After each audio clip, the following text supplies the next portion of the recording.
जय हिंद दोस्तों। मैं उपेंद्र कुमार शारदे जीएस एकेडमी में आप सभी का स्वागत करता हूं और आशा करता हूं कि आप सब अपने पढ़ाई को बहुत ही बेहतरीन तरीके से कर रहे होंगे और आप लोग बहुत ही अच्छे होंगे और अपने पढ़ाई को बहुत ही बेहतरीन तरीके से कर रहे होंगे। तो जैसा कि आप लोग देखें कि हम लोग फर्स्ट चैप्टर बहुत ही शानदार तरीका से फिनिश कर चुके हैं। अब हम लोग का बारी है कि सेकेंड चैप्टर को भी बहुत ही अच्छा तरीका से, बहुत ही शानदार तरीका से फिनिश करना। अब हम लोग को सेकेंड चैप्टर को फिनिश करना है। तो ये इस चैप्टर में क्या, इस चैप्टर का खासियत क्या है जो आपके सामने दिख रहा है। चैप्टर का नाम है अम्ल क्षारक एवं लवण। इसका खासियत है कि इसमें बहुत सारा एक्सपेरिमेंट है और हम आप लोगों को एक्सपेरिमेंट कर करके इसमें पढ़ाएंगे। तो सब कोई बढ़िया से अच्छा तरीका से ध्यान दीजिएगा और हम लोग आज बहुत ही शानदार शानदार चीजें को सीखेंगे और एक्सपेरिमेंट से ही सीखेंगे। तो चलिए हम लोग बिना देर किए हुए इस क्लास को आज हम लोग स्टार्ट करते हैं। तो सबसे पहले कि आपको पूरा 100% ध्यान बोर्ड पे रखना है। दूसरा बात कि आपको एक कलम और एक कॉपी रख लेना है और सभी चीज को नोट करते हुए चलना है। तो चलिए हम लोग बिना देर किए हुए क्लास को स्टार्ट करते हैं। तो आज का हम लोगों का जो चैप्टर है, न्यू चैप्टर, जिसको ये इसका क्या नाम है, अम्ल क्षारक एवं क्या है, लवण।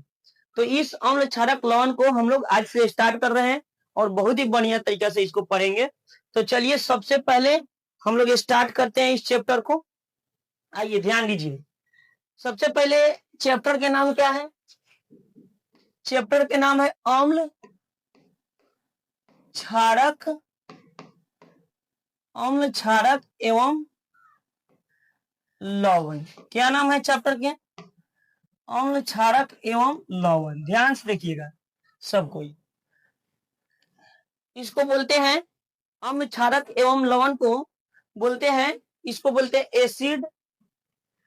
एसिड, इसको हम लोग बोलते हैं acid base, acid base and salt बोलते हैं। क्या बोलते हैं? एसिड बेस एंड साल्ट बोलते हैं। ध्यान से देखिएगा।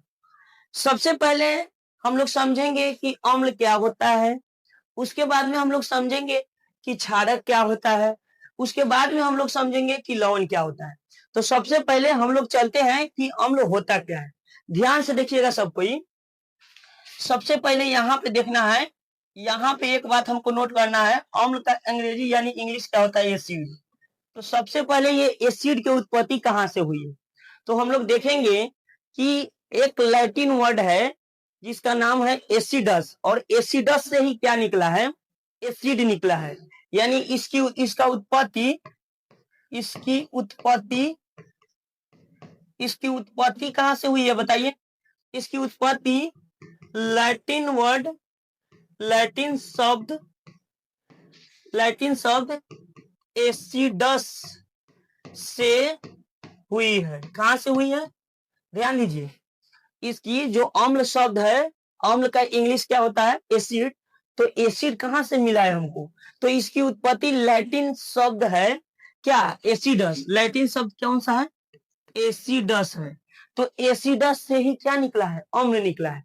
और इस एसिडस का अर्थ होता है, ध्यान दीजिएगा, इसका अर्थ होता क्या है? एसिडस का अर्थ होता है खट्टा। क्या होता है? ध्यान दीजिए। एसिडस का क्या अर्थ होता है? खट्टा होता है।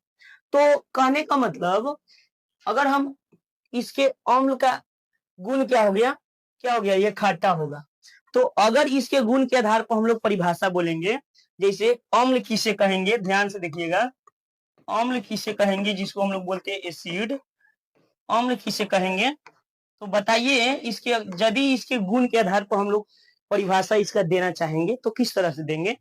तो कहेंगे कि वैसा पदार्थ जो स्वाद में क्या होता है? खट्टा होता है। कहेंगे कि वैसा पदार्थ, वैसा वैसा पदार्थ वैसा पदार्थ जो स्वाद में कैसा होता है? खट्टा होता है। वैसा पदार्थ जो स्वाद में खट्टा होता है, उसे क्या कहते हैं हम लोग? जो स्वाद में खट्टा होता है उसे हम लोग क्या कहते हैं? अम्ल कहते हैं। क्या कहते हैं? अम्ल कहते हैं। तो ध्यान से देखिए, दो बात हम लोग इसमें सीखे कि जो अम्ल का इंग्लिश होता है क्या? एसिड। और एसिड जो शब्द है उसकी उत्पत्ति कहाँ से हुई है? एक लैटिन वर्ड है एसिडस, और इसी एसिडस से एसिड शब्द की उत्पत्ति हुई है। और इस एसिडस का अर्थ क्या होता है? खट्टा। तो गुण के आधार पर कहेगा कि अम्ल की परिभाषा बताइए, तो हम लोग बोल सकते हैं कि अम्ल यानी एसिड वैसा पदार्थ जो स्वाद में कैसा हो? स्वाद में खट्टा हो, उसे हम लोग क्या कहते हैं? एसिड कहते हैं। वैसा पदार्थ जो स्वाद में क्या हो? खट्टा हो, उसे क्या कहते हैं? एसिड कहते हैं। अब ध्यान से सुनिएगा, होता क्या है, जैसे मान लीजिए अगर हमको पहचानना है कि कौन सा पदार्थ अम्ल है या नहीं है, तो क्या करना होगा हमको? हम लोग चूंकि जान रहे हैं कि जो पदार्थ खट्टा होगा वो स्वाद में क्या होगा? जो पदार्थ खट्टा होगा उसको क्या कहेंगे? हम लोग अम्ल कहेंगे। तो इसको तो अम्ल को पहचान करने के लिए हमको पदार्थ को क्या करना होगा? उसका स्वाद सीखना होगा। तो कहीं ना कहीं अगर केमिकल के स्वाद हम लोग सीखेंगे तो हो सकता है कि बहुत ऐसे केमिकल होता है जो बहुत ही खतरनाक होता है, पॉइजन्स होता है। और इस चेक करने के दौरान अगर कोई अनहोनी हो गया तो बहुत ही गलत हो जाएगा। तो कहने का मतलब ये हमारा जो तरीका है अम्ल को पहचानने का, ये तरीका पूरा परफेक्ट नहीं है। यानी हम बोल सकते हैं गुण के आधार पर कि वो ऐसा पदार्थ जो स्वाद में खट्टा है उसे अम्ल कहते हैं, लेकिन जो अम्ल का पहचानने का तरीका है ये आपका परफेक्ट नहीं है। तो हुआ क्या, इसको लेकर रिसर्च हुआ, और रिसर्च ये हुआ कि वैज्ञानिक लोग रिसर्च किए, और उन्हीं वैज्ञानिकों में से एक वैज्ञानिक थे, कौन? आर्हेनियस। कौन थे? आर्हेनियस। ध्यान से सुनिएगा। तो आर्हेनियस ने बताया, क्या बताया?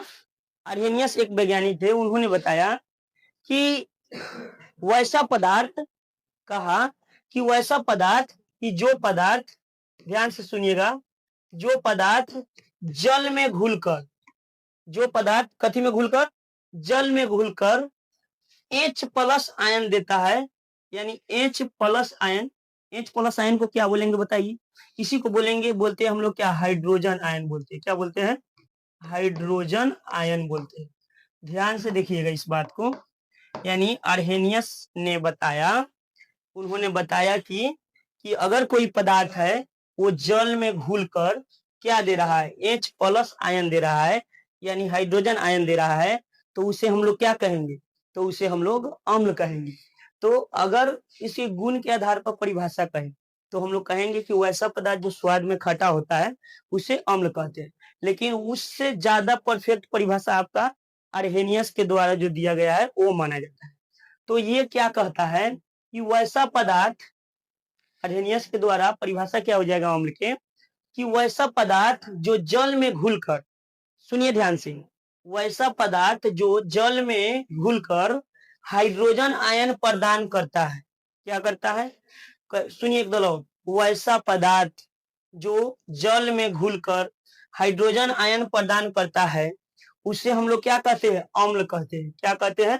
अम्ल कहते हैं। उसे हम लोग क्या कहते हैं? अम्ल कहते हैं। तो इतना बात आप लोगों को समझ में आ गया होगा। अब हम लोग समझेंगे कि जल में घुलकर हाइड्रोजन आयन कैसे प्रदान करता है। तो ध्यान दीजिए इधर, जैसे मान लीजिए आप लोग इसके बारे में परिचित होंगे पहले से, HCl। इसका नाम क्या है बताइए? तो HCl को हम लोग बोलते हैं हाइड्रोक्लोरिक अम्ल। क्या बोलते हैं?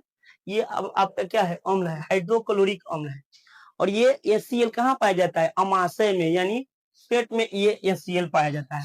तो इस HCl को अगर हम जल में घोलेंगे, H2O में घोलेंगे, तो पता है क्या होगा? इस HCl को अगर हम H2O में यानी जल में घोलते हैं तो ये H प्लस और Cl माइनस में टूट जाएगा। क्या हो जाएगा? H प्लस और Cl माइनस में टूट जाएगा। तो देखिए HCl आपका क्या है? अम्ल है। उसको पानी के साथ मिलाए तो क्या दिया बताइए? हाइड्रोजन आयन दिया कि नहीं दिया? तो वही बात है, आर्हेनियस ने यही बात कही कि वैसा पदार्थ जो जल में घुलकर हाइड्रोजन आयन देता है, यानी हाइड्रोजन आयन प्रदान करता है, उसे हम लोग क्या कहते हैं? अम्ल कहते हैं। क्या कहते हैं? अम्ल कहते हैं। जैसे ध्यान से देखिएगा, यहाँ पे एक और एग्जांपल से हम देख सकते हैं, जैसे H2SO4। पता होगा H2SO4 के बारे में, किसका सूत्र होता है बताइए? तो H2SO4 को हम लोग बोलते हैं सल्फ्यूरिक अम्ल। क्या बोलते हैं? सल्फ्यूरिक अम्ल बोलते हैं। और जब सल्फ्यूरिक अम्ल को हम लोग जल में घोलेंगे तो क्या देगा बताइए? तो सल्फ्यूरिक अम्ल को जब जल में घोलेंगे तो ये आयंस में टूट जाएगा। तो क्या होगा? हाइड्रोजन आयन और प्लस सल्फेट आयन। SO4 पर 2 माइनस, यही ना दोनों मिलता है तो क्या बनता है, H2SO4 बनता है। तो इसको अगर हम जल के साथ घुलेंगे तो हाइड्रोजन आयन और सल्फेट आयन में टूट जाएगा। तो देखिए ये जो आपको पदार्थ है H2SO4, ये जल के साथ घुलकर हाइड्रोजन आयन दे रहा है कि नहीं दे रहा है, तो दे रहा है। तो ये आपका H2SO4 क्या कहलाएगा, अम्ल है। तो कहेंगे कि वैसा पदार्थ, आर्हेनियस के अनुसार अम्ल की परिभाषा क्या बोलेंगे, कहेंगे कि वैसा पदार्थ जो जल में घुलकर अम्ल, जो जल में घुलकर हाइड्रोजन आयन प्रदान करता है, उसे हम लोग क्या कहते हैं, अम्ल कहते हैं। जैसे एक और यहाँ पे एग्जांपल आप देख सकते हैं, क्या है, NaHNO3, ये क्या है बताइए कि ये क्या है, तो ये क्या है, नाइट्रिक अम्ल। क्या होगा इसका नाम, नाइट्रिक अम्ल। और नाइट्रिक अम्ल को हम लोग जल के साथ घोलेंगे जल में, तो क्या देगा हमको, H+ और NO3 पर माइनस आयन देगा ना। तो देखिए इसमें भी कहीं ना कहीं आपको H+ आयन दे रहा है। तो ये भी आपका क्या हो गया, HNO3, ये भी क्या है, नाइट्रिक अम्ल है। और एक खास बात ध्यान रखिएगा इस नाइट्रिक अम्ल के बारे में, इसको विस्फोटक अम्ल भी बोलते हैं। क्या बोलते हैं, विस्फोटक अम्ल भी बोलते हैं। कहने का मतलब बम वगैरह में किसका यूज किया जाता है, HNO3 का यूज किया जाता है। ये विस्फोटक अम्ल है। और विस्फोटक अम्ल या इसको विषैला अम्ल भी बोल सकते हैं, ये विषैला भी होता है। विस्फोटक अम्ल या विषैला अम्ल है ये। और ये जो HCl है, ये क्या हो जाता है, हमारे आमाशय में पाया जाता है। और ये जो देख रहे हैं H2SO4, इस H2SO4 के माध्यम से ये जो बैटरी में पाया जाता है, जिसको हम लोग क्या बोलते हैं, तेजाब बोलते हैं। और इसी H2SO4 को किंग ऑफ केमिकल के नाम से जानते हैं। और इसका प्रयोग क्या, कहाँ पे किया जाता है, इसका प्रयोग, इसका उपयोग, इसका उपयोग खाद बनाने में किया जाता है। कहाँ पे किया जाता है, इसका उपयोग, इसका उपयोग कहाँ पे किया जाता है, खाद बनाने में किया जाता है, ध्यान रखिएगा। तो ये क्या हो गया, सल्फ्यूरिक अम्ल जिसको हम लोग बोलते हैं, इसको ये क्या हो गया, हाइड्रोक्लोरिक अम्ल, ये नाइट्रिक अम्ल हो गया। तो ये सब क्या है, ये सब आपका क्या है, अम्ल है। और देखिए अम्ल जल में घुलकर हाइड्रोजन आयन दे रहा है। तो आप लोग अम्ल के बारे में बढ़िया से जान चुके। तो चलिए सबसे पहले इतना चीज जान चुके, तो हम लोग इसको नोट कर लेते हैं। तो कहने का मतलब देखिए यहाँ पे है, नोट कर लीजिए इस बात को। चलिए इसको नोट कर लीजिए, ध्यान से देखिए। देखिए यहाँ पे जो पढ़े हैं, अभी जो पढ़ा है सेम वही बात लिखा हुआ है। इसको जल्दी से आप लोग क्या कर लीजिए, नोट कर लीजिए, स्क्रीनशॉट ले लीजिए। तब तक जल्दी से 1-2-5 सेकंड में स्क्रीनशॉट ले लीजिए। हो गया, तो इसको आप लोग स्क्रीनशॉट ले लिए। तो अब हम लोग क्या आगे चलते हैं, देखते हैं। अम्ल के बारे में हम लोग जान गए, अम्ल के परिभाषा क्या होता है जान गए। अब हम लोग जानेंगे थोड़ा सा अम्ल के प्रकार को देखेंगे। ध्यान से देखिएगा, अम्ल के प्रकार क्या देखेंगे, अम्ल के प्रकार। अब देखिए ध्यान से, अम्ल के प्रकार को हम लोग देखेंगे। तो अम्ल 2 प्रकार के होता है। कितने प्रकार के होता है, 2 प्रकार के होता है। एक तो होता है प्रबल अम्ल, क्या होता है, प्रबल अम्ल होता है, जिसको हम लोग बोलते हैं स्ट्रॉन्ग एसिड। क्या बोलते हैं, स्ट्रॉन्ग एसिड बोलते हैं। एक प्रबल अम्ल हो गया। और एक होता है क्या, दुर्बल अम्ल होता है। क्या होता है, दुर्बल अम्ल होता है। इसको हम लोग बोलते हैं वीक एसिड बोलते हैं। क्या बोलते हैं, इसको हम लोग वीक एसिड के नाम से जानते हैं। अब ध्यान दीजिएगा, अब हम लोग को समझना है कि पहले हम लोग समझ गए कि अम्ल 2 प्रकार के होते हैं। एक तो प्रबल अम्ल हो गया और एक हो गया क्या, दुर्बल अम्ल। अब हम लोग को समझना है कि प्रबल अम्ल होता क्या है और दुर्बल अम्ल होता क्या है। ध्यान से देखिएगा, प्रबल अम्ल और दुर्बल अम्ल को अब हम लोग को क्या करना है, समझना है। तो देखिए यहाँ पे प्रबल अम्ल किसे कहेंगे, प्रबल अम्ल किसे कहेंगे, सुनिए ध्यान से। तो ये तो आपको पता है कि वैसा पदार्थ जो जल में घुलकर हाइड्रोजन आयन प्रदान करता है उसे अम्ल कहते हैं।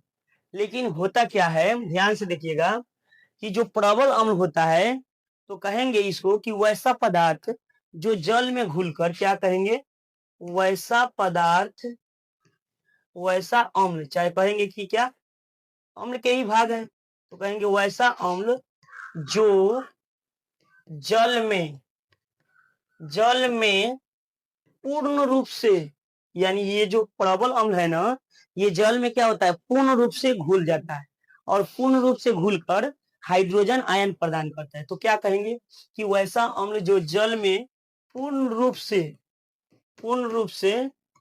घुलकर, क्या कहेंगे, पूर्ण रूप से घुलकर हाइड्रोजन आयन यानी H+ आयन, हाइड्रोजन आयन प्रदान करता है, हाइड्रोजन आयन प्रदान करता है, उसे हम लोग क्या कहेंगे बताइए। तो हाइड्रोजन आयन प्रदान करेगा जल में पूर्ण रूप से घुलकर, वैसा अम्ल जो जल में पूर्ण रूप से घुलकर हाइड्रोजन आयन प्रदान करता है, उसे हम लोग क्या कहते हैं, प्रबल अम्ल कहते हैं। जैसे इसका देखिए ध्यान से, प्रबल अम्ल क्या होगा, कौन कौन सा होगा प्रबल अम्ल, तो आपको दिख रहा होगा क्या, HCl, ये सबसे प्रबल अम्ल है। सबसे प्रबल अम्लों में कौन सा है, HCl। उसके बाद में है H2SO4, क्या है, H2SO4 भी क्या है, प्रबल अम्ल के अंतर्गत आता है। उसके बाद में HNO3, ये सब आपका क्या है, प्रबल अम्ल हो गया। क्या हो गया, प्रबल अम्ल हो गया।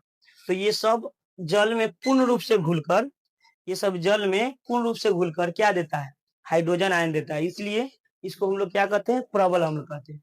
उसके बाद में हम लोग क्या समझेंगे, प्रबल अम्ल के बाद में हम लोग समझेंगे कि दुर्बल अम्ल क्या होता है। क्या समझेंगे कि दुर्बल अम्ल किसे कहेंगे बताइए। अब देखिए ध्यान से, अब अपने आप से आप परिभाषा इसका बना सकते हैं कि दुर्बल अम्ल किसे कहेंगे। तो इसमें देखिए लिखा क्या है कि वैसा अम्ल जो जल में पूर्ण रूप से घुलकर हाइड्रोजन आयन प्रदान करता है, उसे प्रबल अम्ल कहते हैं। लेकिन इसमें क्या होगा कि वैसा अम्ल जो जल में पूर्ण रूप से नहीं घुलकर, तो क्या कहेंगे कि आंशिक रूप से घुलकर, क्या कहेंगे, आंशिक रूप से घुलकर। तो इसको हम बोल सकते हैं कि वैसा अम्ल, वैसा वैसा अम्ल जो जो जल में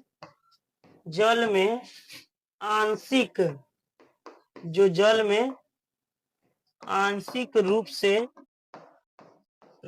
घुलकर, आंशिक रूप से घुलकर H+ आयन यानी हाइड्रोजन आयन प्रदान करता है, हाइड्रोजन आयन प्रदान करता है, उसे क्या कहते हैं बताइए।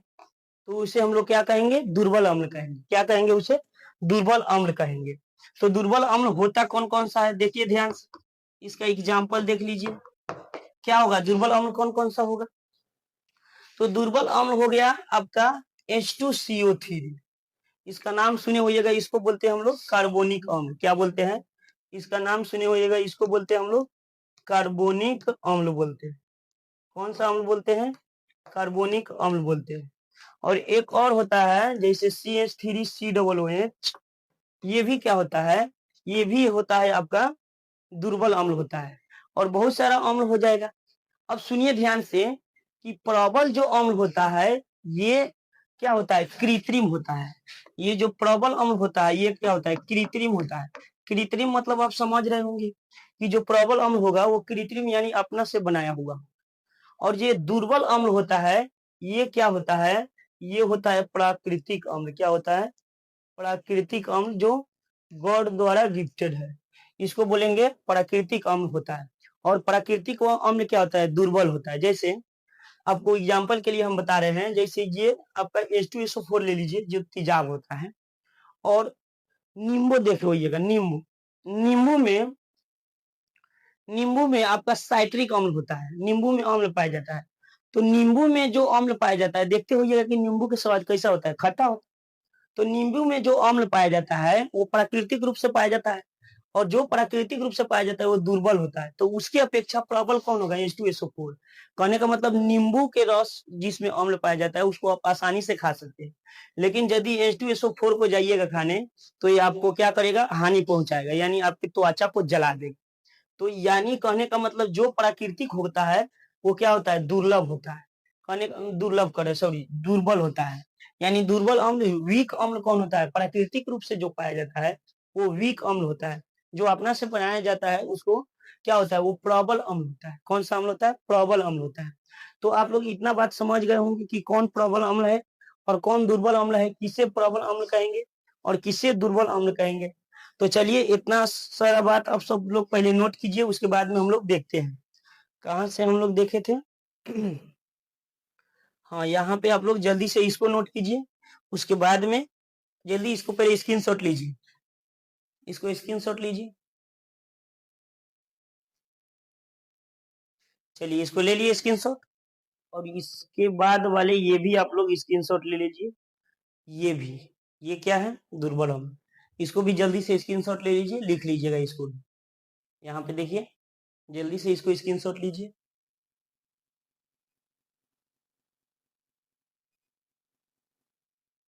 चलिए तो इसको स्क्रीनशॉट ले लिए, अब हम लोग आगे देखते हैं। आइए ध्यान से देखिए, अब हम लोग को पढ़ना क्या है, अब हम लोग को पढ़ना है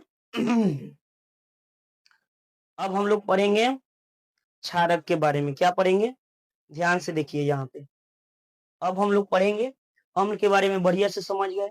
अब हम लोग पढ़ेंगे क्षारक। क्या पढ़ेंगे, क्षारक पढ़ेंगे, ध्यान दीजिएगा इधर। क्षारक, क्या पढ़ेंगे, क्षारक। और इसी क्षारक को हम लोग बोलते हैं भस्म। क्या बोलते हैं, भस्म। और इसी को हम लोग बोलते हैं बेस। क्या बोलते हैं, बेस। अब ध्यान दीजिएगा इधर कि क्षारक यानी भस्म क्या होता है, इधर ध्यान दीजिए सब कोई। अब क्या होता है, सबसे पहले ध्यान में रखिए कि यह स्वाद में कैसा होता है, तो यह स्वाद में कड़वा होता है। कैसा होता है, कड़वा होता है। जैसे हम आपको एग्जांपल के लिए बता रहे हैं, जैसे आप लोग कभी नीम होता है, नीम समझते हैं, नीम, तो नीम के कभी पत्ता चिबाए हैं, चाहे उसका फल खाए हैं, आपको पता चल जाएगा कि कड़वा स्वाद कैसा होता है। जो नीम का स्वाद होता है वो कड़वा होता है। तो जो स्वाद में कड़वा हो, यानी अगर इसके गुण के आधार पर कहे कि बताइए क्षारक किसे कहते हैं, तो कहेंगे कि वैसा पदार्थ जो स्वाद में क्या हो, कड़वा हो। कहेंगे वैसा पदार्थ जो स्वाद में कड़वा हो, उसे हम लोग क्या कहते हैं, क्षारक कहते हैं। उसे हम लोग क्या कहेंगे, तो क्षारक कहेंगे। वैसा पदार्थ जो स्वाद में कड़वा हो, उसे हम लोग क्या कहेंगे, क्षारक कहेंगे। जैसे ध्यान से देखिएगा यहाँ पे, जो स्वाद में कड़वा होता है उसे हम लोग क्या कहते हैं, क्षार कहते हैं, यानी क्षारक कहते हैं। ध्यान से सुनिएगा सब कोई, इसका जैसे एग्जाम्पल हो जाएगा NaOH हो जाएगा। क्या हो जाएगा, NaOH हो जाएगा। और KOH, ये सब भी क्या है, आपका क्षार है। उसके बाद में CaOH के होल ट्वाइस, ये भी क्या है, आपका क्षार है। उसके बाद में MgOH के होल ट्वाइस, ये सब क्या है, आपका क्षार है। तो ये सब का स्वाद कैसा होगा, कड़वा होगा। तो कहेंगे कि वैसा पदार्थ जो स्वाद में कैसा होता है, कड़वा होता है, उसे हम लोग क्या कहेंगे, क्षार कहेंगे। उसे हम लोग क्या कहेंगे, क्षार कहेंगे। लेकिन बात यहीं पे नहीं रह जाता है। कहने का मतलब अब ये नहीं ना है कि क्षार को पहचानने के लिए सभी पदार्थ के स्वाद को आप क्या कीजिएगा, चखिएगा। तो ये तो ठीक तरीका नहीं है। तो अर्हेनियस ने इसके बारे में भी बताए। अर्हेनियस के अनुसार, यानी अर्हेनियस क्या बताए, अर्हेनियस महोदय ने क्या बताए, अर्हेनियस के अनुसार ध्यान से देखिएगा, अर्हेनियस ने बताए कि जब कोई पदार्थ, ध्यान से देखिएगा, कोई पदार्थ जल में घुलेगा, यानी जल में घुलकर क्या देगा, OH माइनस आयन। बताइए इसका नाम क्या होगा, OH माइनस जो होता है उसका नाम क्या है, इसी को बोलते हैं हम लोग हाइड्रो ऑक्साइड आयन। क्या बोलते हैं, हाइड्रो ऑक्साइड आयन के नाम से जानते हैं। याद है आपको, आयंस पढ़ाए थे, इसी को हम लोग OH पर माइनस को हाइड्रो ऑक्साइड आयन बोलेंगे। तो बताइए अर्हेनियस के अनुसार क्षारक का परिभाषा कैसे देंगे, तो कहेंगे कि वैसा पदार्थ जो जल में घुलकर, ध्यान से देखिए, कहेंगे वैसा पदार्थ जो जल में घुलकर OH आयन प्रदान करता है, यानी हाइड्रो ऑक्साइड OH आयन प्रदान करता है, उसे हम लोग क्या कहते हैं, तो क्षारक कहते हैं। ध्यान से सुनिए एक बार, वैसा पदार्थ जो जल में घुलकर हाइड्रो ऑक्साइड आयन यानी OH आयन प्रदान करता है, उसे हम लोग क्या कहते हैं, क्षारक कहते हैं। क्या कहते हैं, क्षारक कहते हैं। जैसे ध्यान से देखिए, ये सब आपको क्या दिख रहा है, क्षारक है। अब देखिए होता क्या है कि ये जो क्षारक है NaOH, और NaOH को हम किसके साथ घुलेंगे, तो जल के साथ। तो जैसे जल के साथ क्षार को घुलेंगे तो ये क्या प्रदान करेगा, तो ये क्या टूट जाएगा, तो Na प्लस हो जाएगा। ये जो NaOH है तो क्या हो जाएगा, Na प्लस हो जाएगा, अब प्लस OH माइनस, ये दोनों आयंस क्या हो जाएगा आपस में, ये दोनों अलग हो जाएगा यानी टूट जाएगा। तो देखिए जो ये क्षार है इसको जल में घोले तो क्या दिया, हाइड्रोक्साइड आयन दिया कि नहीं दिया बताइए। तो क्या कहेंगे कि वैसा पदार्थ जो जल में घुलकर हाइड्रोक्साइड आयन देता है उसे हम लोग क्या कहते हैं, क्षारक कहते हैं। अब देखिए ध्यान से, जैसे KOH, आपको पता होगा KOH है जो पोटेशियम हाइड्रोक्साइड है, ये भी क्षार है। अब बताइए KOH कैसे बना है, हम आयंस आप लोगों को पढ़ाए थे, रासायनिक अभिक्रिया पढ़ाए थे, उसमें बताए थे कि K पर क्या होता है प्लस और OH पर क्या होता है माइनस, और ये दोनों रिएक्शन करके क्या बनाता है, प्लस माइनस कैंसिल कर लेता है और क्या बनाता है, KOH बनाता है। यानी इस KOH में, पोटेशियम हाइड्रोक्साइड में क्या है, पोटेशियम आयन और हाइड्रोक्साइड आयन है। तो जब ये इसको जल में घोलेंगे, किस में घोलेंगे, जल में घुलेंगे, तो ये अपने आयंस में क्या हो जाएगा, फिर से टूट जाएगा, यानी क्या बनाएगा, K प्लस और प्लस OH माइनस। तो बताइए वैसा पदार्थ जो जल में घुलकर OH माइनस देता है यानी OH माइनस प्रदान करता है उसे हम लोग क्या कहते हैं, क्षारक कहते हैं। क्या कहते हैं, क्षारक कहते हैं। तो समझ गए होंगे ये बात। जैसे आपको यहाँ पर भी देखा होगा CaOH के होल ट्वाइस है, तो इसको हम लोग जल में घोलेंगे तो क्या देगा बताइए, Ca पर 2 प्लस हो जाएगा और प्लस क्या हो जाएगा, OH पर माइनस हो जाएगा ना, बताइए होगा कि नहीं होगा, प्लस और OH पर माइनस होगा। तो इस तरह से आप लोग समझ गए होंगे कि अर्हेनियस ने क्या बताया। अर्हेनियस के अनुसार हम क्षारक का परिभाषा कैसे बोलेंगे, तो कहेंगे वैसा पदार्थ जो जल में घुलकर हाइड्रोक्साइड आयन प्रदान करता है उसे हम लोग क्या कहते हैं, क्षारक कहते हैं। क्या कहते हैं, उसे हम लोग क्षारक कहते हैं। तो इतना बात आप लोग समझ गए होंगे। तो जल्दी से हम यहाँ पे स्लाइड देते हैं, जल्दी से नोट कीजिए, हम लोग आगे चलते हैं। आइए ध्यान से देखिए, इसको हम लोग समझ गए क्षारक को, इसको जल्दी से जल्दी आप लोग क्या कीजिए, नोट कीजिए। आइए देखिए, स्क्रीनशॉट ले लीजिए, नोट कर लीजिएगा। देखिए सेम टू सेम वही बात लिखा हुआ है, भस्म यानी क्षारक, बेस किसे कहेंगे, तो वैसा पदार्थ जो स्वाद में कड़वा होता है उसे क्षारक कहते हैं। आर्हेनियस के अनुसार भी इसका परिभाषा है कि वैसा पदार्थ जो जल में घुलकर OH माइनस आयन प्रदान करता है उसे क्या कहते हैं, क्षारक कहते हैं। इसका एग्जाम्पल यहाँ पे लिखा हुआ है, जल्दी से इसको नोट कर लीजिए, स्क्रीनशॉट लीजिए, उसके बाद हम लोग आगे चलते हैं। तो चलिए स्क्रीनशॉट ले लिए, अब हम लोग आगे देखेंगे। देखिए ध्यान से, हम लोग क्या कर लिए, क्षारक को समझ गए। अब हम लोग समझेंगे कि क्षारक के प्रकार, क्या समझेंगे, क्षारक के प्रकार। क्षारक के प्रकार ध्यान से देखिएगा, क्षारक कितने प्रकार के होते हैं, कोई पूछे तो कहेंगे 2 प्रकार के होता है। कितने प्रकार के, 2। एक तो होता है क्या, एक होता है प्रबल क्षारक, प्रबल क्षारक होता है जिसको हम लोग बोलते हैं स्ट्रॉन्ग बेस। क्या बोलेंगे हम लोग इसको, स्ट्रॉन्ग बेस के नाम से जानेंगे, स्ट्रॉन्ग बेस। उसके बाद में 2 नंबर में है, क्या है 2 नंबर में बताइए, दुर्बल, दुर्बल क्षारक, दुर्बल क्षारक। ये क्या होता है आपका, वीक बेस होता है। क्या, वीक बेस। अब देखिए हम लोग समझेंगे सेम टू सेम, जैसा अम्ल के परिभाषा समझे थे कि प्रबल अम्ल और दुर्बल अम्ल क्या होता है, सेम टू सेम यहाँ पर भी हम लोग उसी प्रकार से समझेंगे। यदि अम्ल वाले बात को आप लोग समझ गए हैं तो इसको समझने में आपको कोई परेशानी नहीं होगी। तो हम लोग क्या समझे अम्ल वाला में, कि वैसा अम्ल जो जल में घुलकर, पूर्ण रूप से अगर जल में घुलकर H प्लस आयन देता है तो उसे हम लोग प्रबल अम्ल कहेंगे। लेकिन इसमें अगर आ जाए तो हम लोग कैसे कहेंगे कि प्रबल क्षार किसे कहेंगे, प्रबल क्षार। ध्यान से देखिएगा, तो जो प्रबल क्षारक होता है किसे कहेंगे, प्रबल क्षारक। तो कहेंगे, कहेंगे कि वैसा, वैसा क्षारक, वैसा क्षारक जो जल में, जल में, वैसा क्षारक जो जल में क्या पूर्ण रूप से, वैसा क्षारक जो जल में पूर्ण रूप से घुलकर क्या देता है, H माइनस यानी हाइड्रोक्साइड आयन देता है, तो उसे हम लोग क्या कहेंगे, प्रबल क्षारक कहेंगे। सुनिए ध्यान से एक बार और, कहेंगे कि वैसा क्षारक जो जल में पूर्ण रूप से घुलकर, जल में पूर्ण रूप से घुलकर OH माइनस आयन देता है यानी हाइड्रोक्साइड आयन देता है, तो उसे हम लोग क्या कहेंगे, प्रबल क्षारक कहेंगे। जैसे प्रबल क्षारक के उदाहरण में हो जाएगा आपका NaOH हो जाएगा, उसके बाद में KOH हो जाएगा। ये सब आपका क्या है, प्रबल क्षारक है। उसके बाद में दुर्बल क्षारक कहेगा तो सेम टू सेम हम लोग उसी प्रकार से इसका भी परिभाषा बताएंगे कि बताइए कि दुर्बल क्षारक क्या होता है। बताइए सोच के आप लोग कि क्या होता है, अपने से बताइए कि दुर्बल क्षारक किसे कहेंगे। तो कहेंगे कि वैसा क्षारक, क्या कहेंगे, वैसा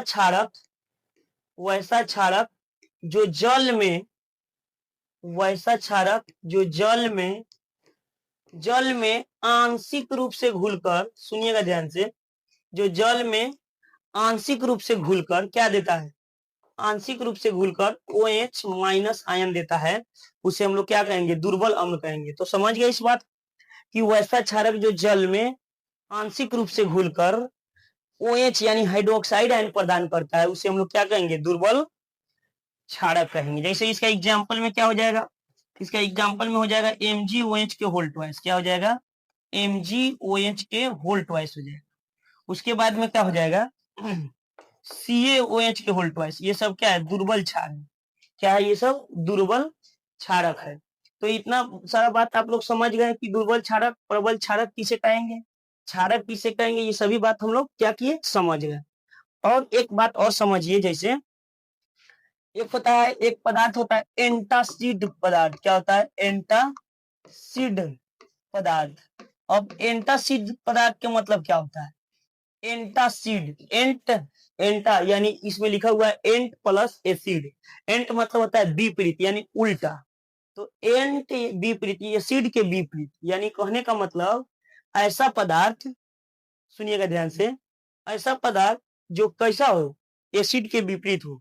तो ध्यान से एक बार आप समझिए आप लोग, जो हम लोग यहाँ पे पढ़े अम्ल और यहाँ पे पढ़े क्या, क्षारक, इसके बारे में आप लोग समझिए कि ये दोनों क्या है, एक दूसरे के विरोधी है।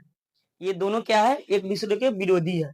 अगर ये समझ जाइए, ये अगर फल फूल रहा है, कहने का मतलब ये आगे बढ़ रहा है, तो ये देखेगा, तो इसके साथ जाके मिलकर इसका पूरा, मतलब समझिए ना कि इसका पूरा वृद्धि को क्या कर देगा, खत्म कर देगा। कहने का मतलब समझिए ध्यान से कि मान लीजिए ये दो भाई है, क्या है, ये दो भाई है, तो ये अगर आगे बढ़ रहा है, तो अगर ये भाई इसको देख लिया कि ये आगे बढ़ रहा है, तो अगर ये जाके इसके साथ मिल जाएगा, तो इसका पूरा वृद्धि क्या करेगा, रोक देगा, यानी इसको खत्म कर देगा।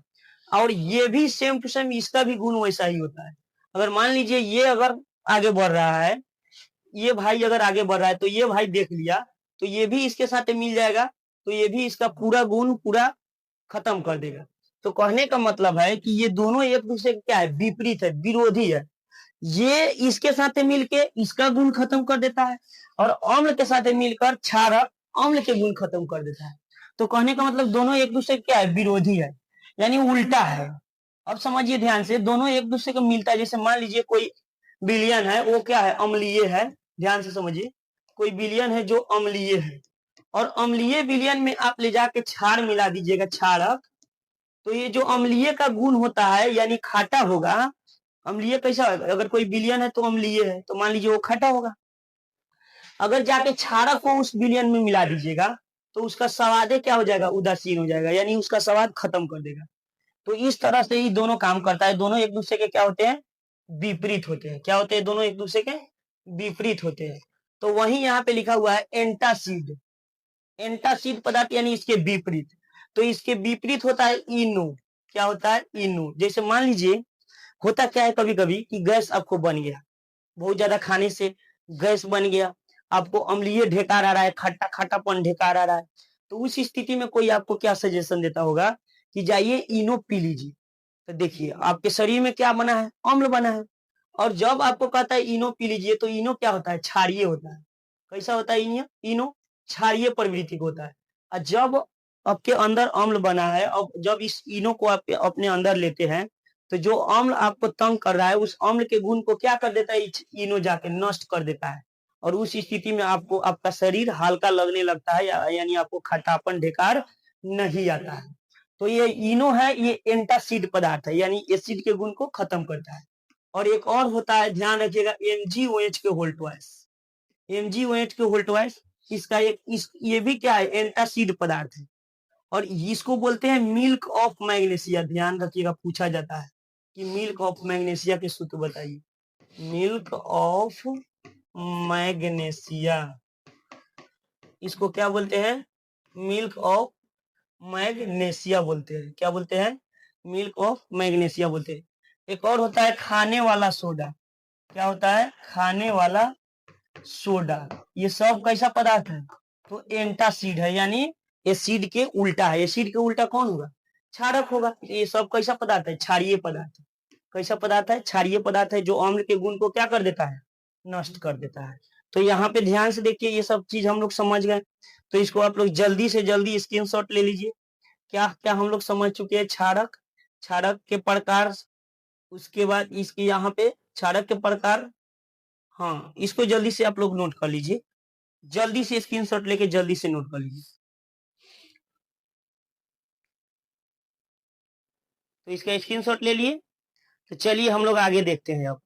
अब हम लोग देखेंगे क्या, एक बहुत ही महत्वपूर्ण चीज देखेंगे हम लोग, कि जैसे जनरली हमको अम्ल और क्षारक पहचानना है। जैसे हम लोग को अम्ल और क्षारक का पहचान करना है। जैसे अम्ल हो गया और क्षारक का पहचान करना है। तो अम्ल और क्षारक का पहचान हम लोग कैसे करेंगे, कि कौन सा अम्ल है और कौन सा क्षारक है। तो आपको ध्यान में क्या रखना होगा, जैसे अम्ल, जैसे उदाहरण के लिए देखिए क्या होता है, HCl अम्ल है ना, है अम्ल। उसके बाद में देखिए कि HCl अम्ल है, इधर देखिएगा KOH, ये क्या है आपका, ये क्या है, क्षारक है। तो देखिएगा, जिस सूत्र में आपको पहले क्या दिखाई दे, H, जिस सूत्र में आपको पहले H दिखाई दे, तो आपको समझ क्या जाना है, कि आपको समझ जाना है कि वो क्या है, अम्ल है। वो क्या है, अम्ल है। जनरली ये चीज सही होता है कि जिसके पहले आपको H दिखाई दे रहा है, आपको क्या समझ जाना है, कि वो अम्ल है। और क्षारक को कैसे पहचान करेंगे, कि जिसके लास्ट में आपको OH दिखाई दे रहा है, यानी जनरली हमको ये चीज याद रखना है कि जिसमें आपको OH दिखाई दे रहा हो, वो क्या है, अपना क्षारक है। इस बात को ध्यान रखना है कि जिसके पहले H दिखाई दे रहा हो, वो क्या है, अम्ल है। और जिसके बाद में OH दिखाई दे रहा हो, वो क्या है, क्षारक है। जैसे यहाँ पे देखिए H2SO4, बताइए, ये भी इसके पहले H दिखा और ये भी क्या है, अम्ल है, आप जान रहे। जैसे इधर देखिए NaOH, NaOH, और ये भी क्या है, क्षारक है, और जान रहे हैं इसके लास्ट में क्या है, OH है। देखिए ध्यान से। उसके बाद यहाँ पे देखिए HNO3, पता है HNO3 क्या है, नाइट्रिक अम्ल है। और नाइट्रिक अम्ल है तो देखिए इसके पहले H है कि ना, है। और यहाँ पे देखिए आपको, जैसे कोई भी ले लीजिए MgOH के होल ट्वाइस, देखिए इसमें OH दिखाई दे रहा है कि नहीं दिखाई दे रहा, दिखाई दे रहा होगा। तो इस तरह से हम लोग अम्ल और क्षारक का क्या कर लेंगे, पहचान कर लेंगे। तो ध्यान दीजिए यहाँ पे अम्ल और क्षारक का पहचान हम लोग कैसे करेंगे। तो इस तरह से हम लोग यानी देखेंगे, जिसके पहले H दिखाई दे रहा है, जिसके फॉर्मूला में पहले H दिखाई दे रहा है, वो अम्ल है। और जिसके फॉर्मूला में बाद में OH दिखाई दे रहा है, वो क्या है, क्षारक है। तो इस बात को आप लोग समझ गए। तो इसको जल्दी से नोट कीजिए, हम लोग आगे बढ़ते हैं। जल्दी से स्क्रीनशॉट लीजिए इसका। क्या कीजिए, इसका स्क्रीनशॉट जल्दी से जल्दी लीजिए, स्क्रीनशॉट लीजिए जल्दी, ले लिए स्क्रीनशॉट। तो चलिए अब हम लोग क्या करते हैं, आगे चलते हैं। अब हम लोग को क्या पढ़ना है, ध्यान से देखिएगा। अब हम लोग को पढ़ना है, ध्यान से यहाँ पे देखना है, कि अब हम लोग को पढ़ना है क्या, यहाँ पे अब हम लोग को पढ़ना है, हाँ, अब हम लोग को पढ़ना है डाई। अब ध्यान से देखिए, डाई होता क्या है। डाई जिसको बोलते हैं हम लोग रंजक। रंजक कहने का मतलब, रंजक किसको बोलते हैं, रंग देने वाले को क्या बोलते हैं, रंजक। ध्यान से सुनिएगा, रंजक यानी जिसको हम लोग क्या बोलते हैं, डाई। तो रंग कहेंगे कि वैसा पदार्थ जो किसी विलयन में, वैसा पदार्थ जो किसी विलयन में घुलकर रंग पैदा कर दे, वैसा पदार्थ जो किसी विलयन में घुलकर रंग पैदा कर दे, उसे क्या कहते हैं हम लोग, रंजक कहते हैं। क्या कहते हैं हम लोग, रंजक कहते हैं। जैसे अभी हम समझा रहे हैं आपको, एक एक्सपेरिमेंट से आपको समझा रहे हैं। जैसे ध्यान से देखिएगा आप लोग, यहाँ पे आपको ध्यान से देखना है, यहाँ पे आपको ध्यान से ये चीज को देखना है। रुक जाइए, यहाँ पे आपको देखना क्या है, अब बताइए, देखिए ध्यान से। ये क्या है, आपका वाटर है, ये क्या है, पानी है। ध्यान से देखिएगा, ये है पानी, और देखिए और ये हम थोड़ा सा मिला दिए इसमें अम्ल, ये है अम्ल जिसको H2SO4 बोलते हैं, तेजाब है। और ये हो गया आपका विलयन, यानी ये क्या हो गया, पानी और अम्ल का विलयन हो गया। और देखिएगा ध्यान से, हम लोग क्या पढ़ रहे हैं, रंजक यानी डाई, वैसा पदार्थ जो रंग देता है, यानी विलयन में घुलकर रंग पैदा कर देता है, उसे हम लोग क्या कहते हैं, डाई कहते हैं, जिसको रंजक कहते हैं। जैसे में लिखा है हल्दी, अब देखिए हम आपको बताते हैं, अभी इसका रंग कैसा दिखाई दे रहा है, सफेद। और देखिए जैसे हम हल्दी मिलाएंगे यानी रंजक मिलाएंगे तो उसका रंग आपको दिखने लगेगा कि देखिए इस विलयन का रंग आपको बदला हुआ दिखाई दे देगा। देखिए ध्यान से, देखिए आपको दिखाई दे रहा होगा, देखिए इस विलयन का रंग अब चेंज हो गया ना। आपको पहले क्या दिखाई दे रहा होगा, पहले आपको दिखाई दे रहा था सफेद, अब ये रंजक यानी हल्दी जो घुला इसमें, तो इस विलयन का रंग क्या हो गया, पीला हो गया। तो इस हल्दी को हम लोग क्या कहेंगे, रंजक कहेंगे। क्या कहेंगे, रंजक कहेंगे। तो समझ गए आप लोग रंजक क्या होता है। तो कहेंगे कि वैसा पदार्थ, क्या कहेंगे कि वैसा पदार्थ जो किसी विलयन में घुलकर, अभी हम लोग देखे हैं कि जल और अम्ल के विलयन में हल्दी घुलकर उसका रंग क्या कर देता है, उसका रंग उसमें क्या कर दिया है, रंग पैदा कर दिया है। कैसा रंग पैदा कर दिया है, तो पीला। तो कहेंगे कि वैसा पदार्थ जो किसी विलयन में घुलकर रंग पैदा कर दे उसे क्या कहते हैं, रंजक कहते हैं। उसे क्या कहते हैं हम लोग, रंजक कहते हैं। तो इतना बात आप लोग समझ गए रंजक किसे कहते हैं। अब सुनिएगा, अब बहुत ही महत्वपूर्ण चीज जा रहे हैं हम लोग पढ़ने, जिसका नाम क्या है, सूचक। क्या नाम है, सूचक। ये पूछा गया क्वेश्चन है, बहुत ही इंपॉर्टेंट क्वेश्चन है, इसको बढ़िया से समझना है, अच्छा तरीका से समझना है। अब देखिएगा होता क्या है, सूचक किसे कहेंगे, तो यानी सूचक किसे कहेंगे हम लोग, तो वैसा पदार्थ जो किसी विलयन में, वैसा पदार्थ कहेंगे कि वैसा पदार्थ जिसके सहायता से किसी विलयन का अम्लीयता, क्षारीयता या उदासीनता का पता लगाया जाता है, उसे हम लोग क्या कहते हैं, सूचक कहते हैं। यानी सूचक सूचना देता है, क्या सूचना देता है, कि कोई विलयन है तो वो विलयन अम्लीय है, कि वो विलयन उदासीन है, कि वो विलयन क्षारीय है। यानी जो आपका सूचक होता है ना, सूचना देता है इस बात को कि ये जो विलयन आपको दिख रहा है, यानी सूचक आपको सूचना देता है, जो ये विलयन आपको दिख रहा है, तो ये विलयन अम्लीय है कि क्षारीय है कि क्या है, उदासीन है। ये आपको सूचक सूचना देता है। अब ध्यान से देखना है, जैसे सूचना देता है कैसे, अब हमको ध्यान से देखना क्या है कि बताइए होता क्या है। यहाँ पे ध्यान से देखिएगा कि वैसा पदार्थ, ध्यान से देखिए, वैसा पदार्थ जिसके सहायता से, ध्यान से देखना है, वैसा पदार्थ जिसके सहायता से किसी विलयन का अम्लीयता, क्षारीयता तथा उदासीनता का पता लगाया जाता है, उसे हम लोग क्या कहते हैं, सूचक कहते हैं। क्या कहते हैं, उसे सूचक कहते हैं। तो सूचक को आप लोग बढ़िया से समझ गए होंगे। जैसे इसका उदाहरण हो गया हल्दी। अब देखिए हल्दी रंजक के भी काम करता है, सूचक के भी काम करता है। अभी जैसे हम आपको बता रहे हैं, जैसे अम्लीय जो विलयन होता है, हल्दी का गुण समझ लीजिए, अम्लीय विलयन होता है, अगर हल्दी को अम्ल में मिलाएंगे तो कोई रंग परिवर्तन नहीं होगा, यानी कोई रंग परिवर्तन नहीं होगा। जैसे हल्दी को क्या करेंगे, हल्दी के विलयन में क्या करेंगे हम लोग, अम्ल को मिलाएंगे तो कोई रंग परिवर्तन नहीं होगा।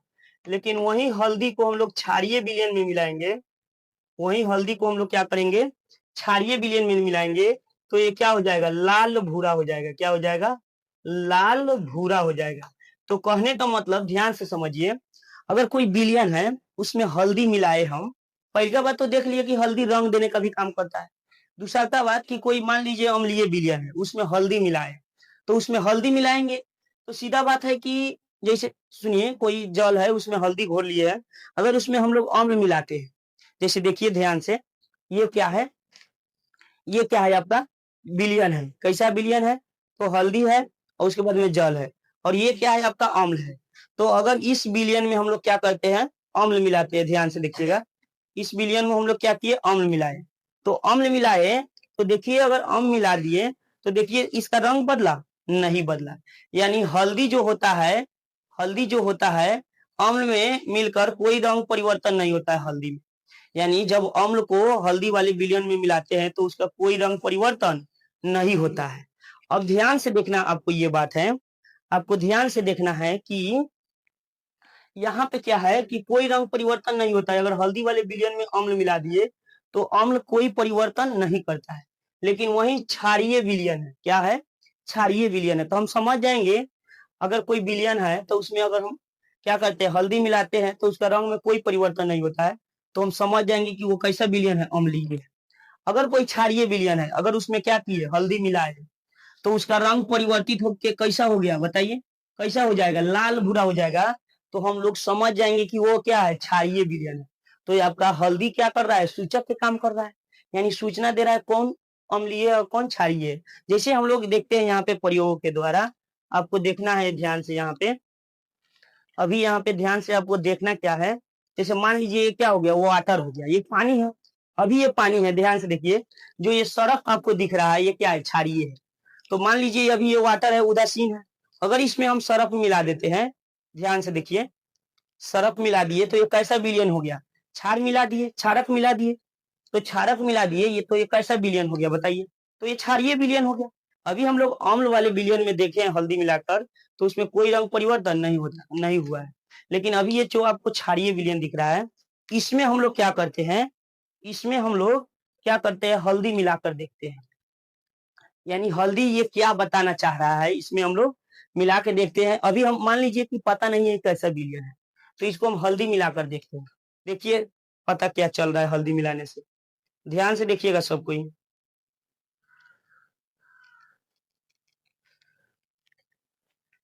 देखिए यहाँ पे, देखिए ध्यान से देखिए, हल्दी के रंग कैसा होता है, पीला होता है। लेकिन पीला ना होके एक कैसा हो गया, ध्यान से देखिए आप लोग सब कोई ध्यान से देखना है। अभी देखिए यहाँ पे कैसा दिख रहा है, बताइए, पीला दिख रहा है? नहीं दिख रहा होगा पीला, कैसा दिख रहा है, गहरा लाल और भूरा टाइप के दिखा रहा है। देखिए ध्यान से सब कोई, आप लोग देखिए यहाँ पे लाल और भूरा टाइप के दिखाई दे रहा है ना। तो अब हम लोग समझ गए, जो ये हल्दी है ये सूचक का काम कर रहा है। अभी इसके पहले हम लोग प्रयोगों द्वारा देखे हैं कि जो हल्दी था अम्लीय विलयन में रखते हैं तो कोई हल्दी का कोई रंग में परिवर्तन हुआ है, नहीं हुआ है। लेकिन वही क्षारीय विलयन में रखते तो हल्दी के रंग में परिवर्तन हो गया कि नहीं हो गया, बताइए हो गया कि नहीं हो गया, कैसे हुआ? तो जैसे अम्लीय विलयन में हल्दी को रखे तो कोई परिवर्तन नहीं हुआ, तो हम लोग समझ गए कि ये क्या है, अम्लीय विलयन है। अगर हल्दी को हम लोग किसी विलयन में रखें और उसका हल्दी का रंग पीला ना होकर लाल भूरा हो गया, तो हम लोग क्या समझेंगे कि हल्दी कैसा है, जो विलयन है ये कैसा है, क्षारीय विलयन है। तो इस बात से आपको समझ में आ रहा होगा कि जो हल्दी है रंग देने का भी काम कर रहा है, यानी क्या रंजक का भी काम कर रहा है, और ये हल्दी सूचक का भी काम कर रहा है, ये भी सूचना दे रहा है कि कौन विलयन अम्लीय है, कौन विलयन क्षारीय है। आ रहा है बात समझ में? तो चलिए ये बात आप लोग समझ गए होंगे। तो देखिए अब हम लोग आगे देखते हैं, ध्यान से देखिएगा। तो समझ गए होंगे कि सूचक यानी इंडिकेटर किसे कहते हैं। तो वो ऐसा पदार्थ जिसके सहायता से अम्लीयता अम्लीयता उदासीनता अम्लीयता उदासीनता और क्षारीयता का पता लगाया जाता है, उसे हम लोग क्या कहते हैं, सूचक कहते हैं। जैसे देखिए ध्यान से, हल्दी हो गया, लिटमस हो गया, हाइड्रेनिया का पौधा हो गया, उसके बाद पिटूनिया हो गया, जेरानिया हो गया, लाल पत्ता गोभी हो गया। ये सभी आपको दिख रहा है, ये कैसा सूचक है, तो ये प्राकृतिक सूचक है। कैसा सूचक है, ध्यान में रखना है, ये कैसा सूचक आपको दिखाई दे, प्राकृतिक सूचक है। आपसे पूछा जाएगा कि निम्नलिखित में से कौन प्राकृतिक सूचक नहीं है, निम्नलिखित में से कौन प्राकृतिक सूचक नहीं है। और फिर यहाँ पे देखिए कृत्रिम सूचक लिखे हैं, जैसे फिनोल्फथेलिन, मेथिल ऑरेंज, ये सब भी क्या है, आपका सूचक है। तो ये सब कृत्रिम सूचक है। अब ध्यान से देखिएगा, थोड़ा सा लिटमस के बारे में हम लोग समझते हैं। लिटमस होता क्या है कि ये थैलोफाइटा समूह के जो लाइकेन पौधा होता है, लाइकेन से प्राप्त किया जाता है लिटमस। तो आपसे पूछा जाएगा कि लिटमस कहाँ से प्राप्त होता है, तो कहेंगे कि लाइकेन से प्राप्त होता है। कहाँ से प्राप्त होता है लिटमस, तो लाइकेन से प्राप्त होता है, ये पूछा जाता है। और एक और बात ध्यान में रखना, जो लिटमस होता है किस रंग का होता है, तो आपको ध्यान में रखना होगा कि लिटमस बैंगनी रंग के होता है। कैसा होता है, बैंगनी रंग के होता है। ऐसा तो प्राकृतिक लिटमस है जो कैसा होता है, बैंगनी रंग के होता है। लेकिन मार्केट में दो तरह के लिटमस पत्र आते हैं, मार्केट में दो तरह के लिटमस पत्र आता है। जैसे आपको हम बताना चाहते हैं कि एक होता है क्या, नीला लिटमस पत्र होता है, और एक होता है क्या, लाल लिटमस पत्र होता है। तो लिटमस पत्र को अम्ल में रखते हैं तो अम्ल नीले लिटमस पत्र को कैसा कर देता है, लाल कर देता है।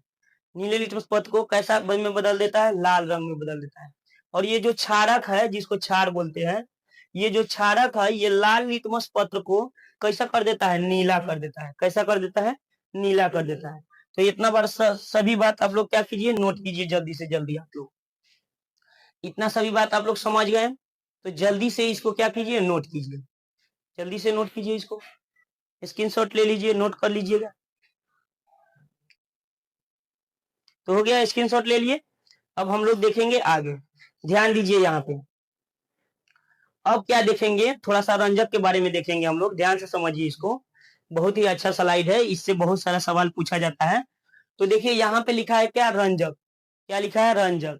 और यहाँ पे लिखा है अम्ल। क्या लिखा है, अम्ल। और यहाँ पे क्या लिखा है आपका, क्षारक लिखा है। क्या लिखा है, क्षारक। तो यदि लिटमस पत्र, क्या अभी बताया जो मार्केट में लिटमस पत्र मिलता है, लाल भी होता है नीला भी होता है। यदि अम्ल में नीले लिटमस पत्र को रखेंगे तो किस तरह से हो जाएगा, नीले लिटमस पत्र किस में बदल जाएगा, लाल में बदल जाएगा। यानी आपसे पूछा जाएगा कि अम्ल नीले लिटमस पत्र को कैसा कर देता है, तो लाल कर देता है। उसके बाद में यहाँ पे देखिएगा कि जो लाल लिटमस पत्र होता है, कैसा लिटमस पत्र होता है, लाल लिटमस पत्र होता है। तो लाल लिटमस पत्र को क्षारक में रखते हैं तो कैसा कर देता है, नीला कर देता है। कैसा कर देता है, नीला कर देता है। वैसा ही हल्दी से अभी हम लोग देखे हैं कि जो जब हम अम्ल में हल्दी को रखते हैं तो कोई रंग में बदलाव नहीं होता है, लेकिन वहीं क्षारक के साथ रखते हैं तो रंग कैसा हो जाता है, हल्दी का लाल भूरा हो जाता है। क्या हो जाता है, लाल भूरा हो जाता है। उसी तरह से चुकंदर भी आपका रंजक के काम करता है। ये भी क्या करता है, अम्ल में रखते हैं तो लाल रहता है तो कैसा हो जाता है, बैंगनी हो जाता है। उसको याद रखना है कि अम्ल, यदि चुकंदर पर अम्ल रखा जाए तो लाल से किस रंग में परिवर्तित हो जाता है, तो कहेंगे क्या, बैंगनी। याद रखना इस बात को। उसके बाद में क्या, क्षारक कैसा कर देता है चुकंदर को, तो पीला कर देता है। उसके बाद में ये दोनों जो है ये कृत्रिम रंजक में आता है। कृत्रिम रंजक है जो फिनोल्फथैलीन है और मेथिल ऑरेंज है।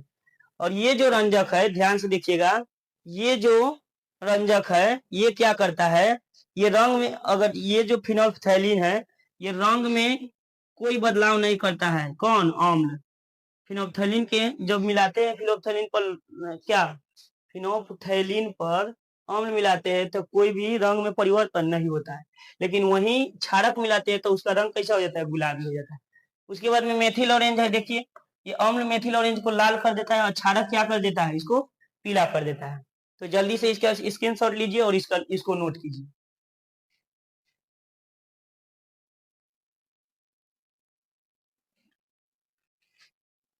यहाँ पे हो जाएगा, इसको हम ऐसे भी बोल सकते हैं। यहाँ पे ध्यान से देखिए, जल्दी से नोट कीजिए इसको। अब चलिए आगे देखते हैं, ध्यान से देखिए क्या हो रहा है। आगे देखिए, अब हम लोग क्या समझेंगे, अब हम लोग बहुत ही इंपॉर्टेंट टॉपिक को समझेंगे। ध्यान से देखिएगा, ये क्या लिखा हुआ है, दिख रहा होगा आपको कि और अम्ल और यहाँ पे लिखा होना चाहिए अम्ल और क्षारक। क्या लिखा होना चाहिए, अम्ल और क्षारक में क्या अंतर है। तो एक ओर लिखा है क्या, अम्ल, और एक ओर क्या लिखा है, क्षारक।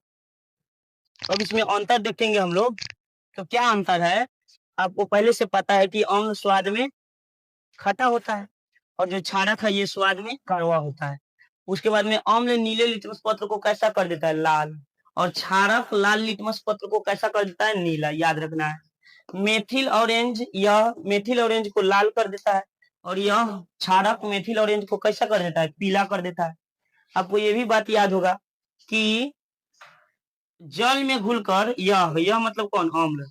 अम्ल जल में घुलकर H+ आयन प्रदान करता है, लेकिन क्षारक जल में घुलकर क्या प्रदान करता है, OH- आयन प्रदान करता है। यहाँ पे प्लस थोड़ा सा कहाँ पे होगा, ऊपर होगा, और यहाँ पे भी कहाँ होगा, प्लस ऊपर होगा, माइनस ऊपर होगा। अब देखिएगा ध्यान से, और इसका पीएच मान 7 से कम होता है। किसका, जो भी अम्ल है उसका पीएच मान क्या होता है, 7 से कम होता है, और इसका पीएच मान 7 से ज्यादा होता है। अब देखिए हल्दी वाला बात है कि यह हल्दी के पीले रंग में कोई बदलाव नहीं करता है अम्ल, लेकिन ये हल्दी के पीले रंग को कैसा कर देता है, लाल भूरा कर देता है। अब देखिए यह यानी क्षारक, कौन, अम्ल क्षारक को कैसा कर देता है, उदासीन कर देता है। और यह मतलब कौन, क्षारक, क्षारक अम्ल को कैसा कर देता है, उदासीन कर देता है, या दोनों एक दूसरे का कैसा है, एंटी पार्टी है। तो इतना बात आप लोग समझ गए। ये बहुत ही महत्वपूर्ण क्वेश्चन है, पूछा जाता है, बहुत ही आपके दृष्टि बोर्ड एग्जाम के दृष्टिकोण से बहुत ही महत्वपूर्ण चीज है। तो जल्दी से इसका क्या कर लीजिए, स्क्रीनशॉट ले लीजिए, उसके बाद में हम लोग आगे देखते हैं।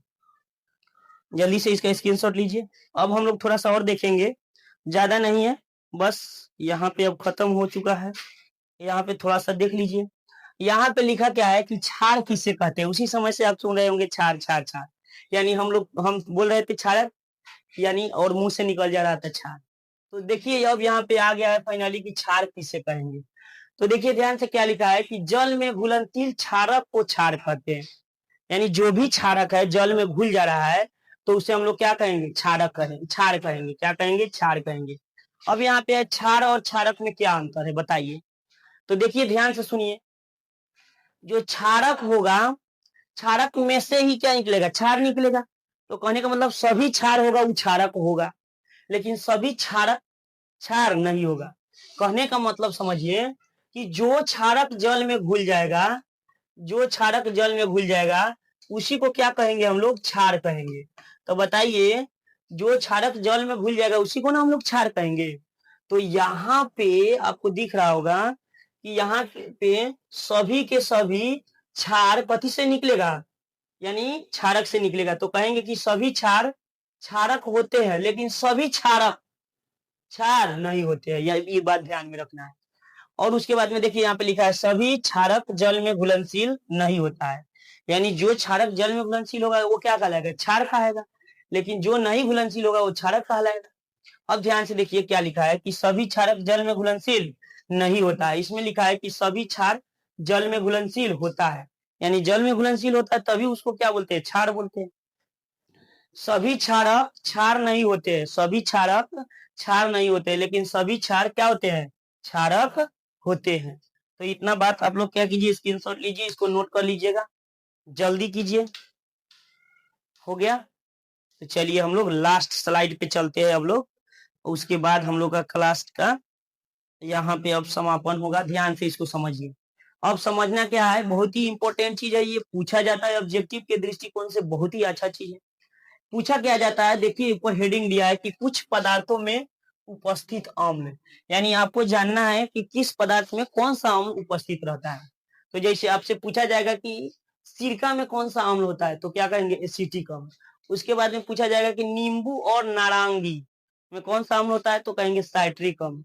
उसके बाद में कहेगा कि कच्चा आम, क्या, कच्चा आम, अंगूर और इमली, इसमें कौन सा अम्ल पाया जाता है, तो क्या कहेंगे, टार्टरिक अम्ल कहेंगे। क्या कहेंगे, टार्टरिक अम्ल कहेंगे। उसके बाद में टमाटर, पालक और अमरूद में कौन सा अम्ल पाया जाता है, तो याद रखना है ऑक्जेलिक अम्ल पाया जाता है। उसके बाद में खट्टा दूध और दही में कौन सा अम्ल पाया जाता है, तो लैक्टिक अम्ल पाया जाता है। उसके बाद में चींटी के डंक, मधुमक्खी के डंक, उसके बाद में नेटक के पौधा, बिच्छू के डंक, ये सब में फॉर्मिक अम्ल पाया जाता है। कौन सा अम्ल पाया जाता है, फॉर्मिक अम्ल पाया जाता है।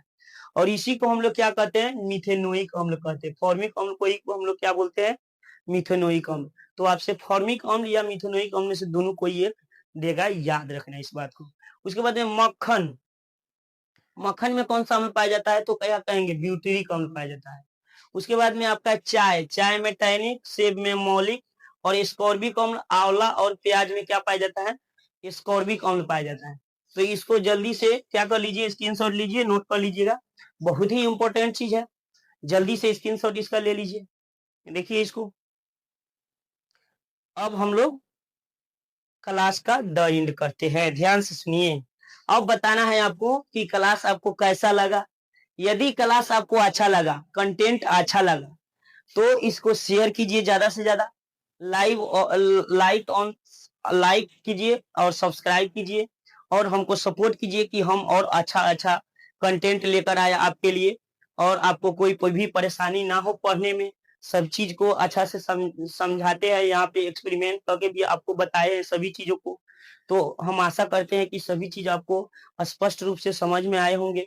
तो आपको करना क्या है कि इसको ज्यादा से ज्यादा शेयर करना है और लाइक करना है और सब्सक्राइब करना है। तो चलिए अब हम लोग नेक्स्ट वीडियो में मिलते हैं।